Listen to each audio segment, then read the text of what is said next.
বড় কথা বলবা না, নিষেধ করছে, চাঁদাবাজি করবা না এমন। আলী আসগর ইমন বাংলাদেশের সাহসী একজন সাংবাদিক। যেখানে চাঁদাবাজ দেখলে তাদের ভয়ে কেউ কথা বলে না, দেখেও না দেখার ভান করে মুখ নিচু করে চলে যায়, সেখানে এই সাহসী সাংবাদিক চাঁদাবাজদের চোখে চোখ রেখে দাঁড়িয়ে যান। তিনি শুধু প্রশ্ন করেন না, প্রমাণসহ নিউজ সরাসরি প্রকাশ করেন।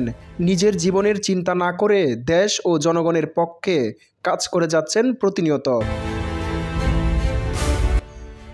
যেখানে অনেক সাংবাদিক সত্য প্রকাশ করতে ভয় পান, সেখানে তিনি সারা দেশের চাঁদাবাজি ও সামাজিক অনিয়ম নিয়ে কাজ করে যাচ্ছেন আলী আসগর ইমন। পুলিশের ঘুষ খাওয়া, প্রতারণা করা এসব কর্মকাণ্ড শুনলে ছুটে যান সেখানে। মাঠে কাজ করে যাচ্ছেন সাহসিকতার সাথে তিনি।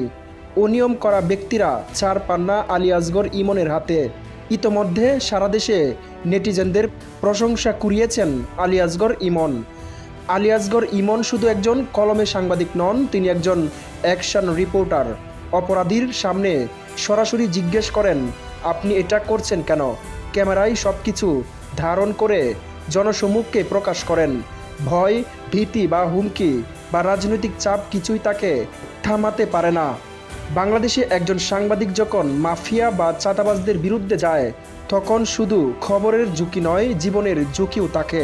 অনেকে গোপনে ফোনে হুমকি দেন, রাস্তায় পেলে দেখে নিব। কিন্তু আলী আসগর ইমন বলেন, আমি পিছিয়ে গেলে অপরাধীরা আরও বেপরোয়া হবে। একাধিক ঘটনায় দেখা গেছে অপরাধীরা তার দিকে তেড়ে এসেছে, তাকে ঘিরে হুমকি দিয়েছে, এমনকি শারীরিক আক্রমণের চেষ্টাও করেছে। তবু ইমন পিছপা হননি, কারণ তার বিশ্বাস, সত্য বলার জন্য যদি ভয় পাই তাহলে সাংবাদিকতা কেন? যারা তার কাজ দেখেছেন তারা বলেন, আমাদের দেশের 10 জন ইমন থাকলে সমাজে অনিয়ম, ঘুষ, চাঁদাবাজি এসব কমে যেত। আলী আসগর ইমন প্রমাণ করেছেন, সত্যের পাশে দাঁড়াতে হলে শুধু কলম নয়, বুকের ভিতর সাহস থাকতে হয়। জানা যায় তিনি গ্রাফিক্স ডিজাইনার হিসেবে কেরিয়ার শুরু করেছিলেন এবং পরবর্তীতে সাংবাদিকতায় আসেন। তাকে দৌড় সাংবাদিক হিসেবেও অভিহিত করা হয়েছে, কারণ তিনি মাঠ পর্যায়ে তদন্ত করে রিপোর্ট করেন। এটিএন বাংলায় তিনি স্পেশাল কন্টেন্ট অনিয়মের চিত্র তুলে ধরেন।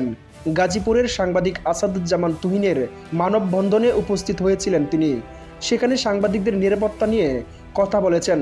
তিনি বলেছেন, বাংলাদেশে আর কোনোদিন গুণী সাংবাদিক জন্মাবে না এবং ভালো সাংবাদিকের পরিণতি মৃত্যু বা দেশ ছেড়ে পালানো। তিনি রাষ্ট্রের কাছে সাংবাদিকদের নিরাপত্তার দাবি জানিয়েছেন। তিনি বলেন, রাষ্ট্রের জন্য কাজ করছি, কিন্তু রাষ্ট্র নিরাপত্তা কেন দিচ্ছেন না? ইমনের সাংবাদিকতা শুধু একটা রিপোর্ট নয়, একটা লড়াই।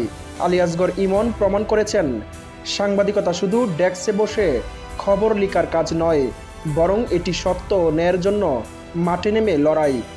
তার সাহস, নিষ্ঠা ও সত্যের প্রতি দায়বদ্ধতা তাকে বাংলাদেশের অন্যতম প্রভাবশালী অনুসন্ধানী সাংবাদিকে পরিণত করেছে।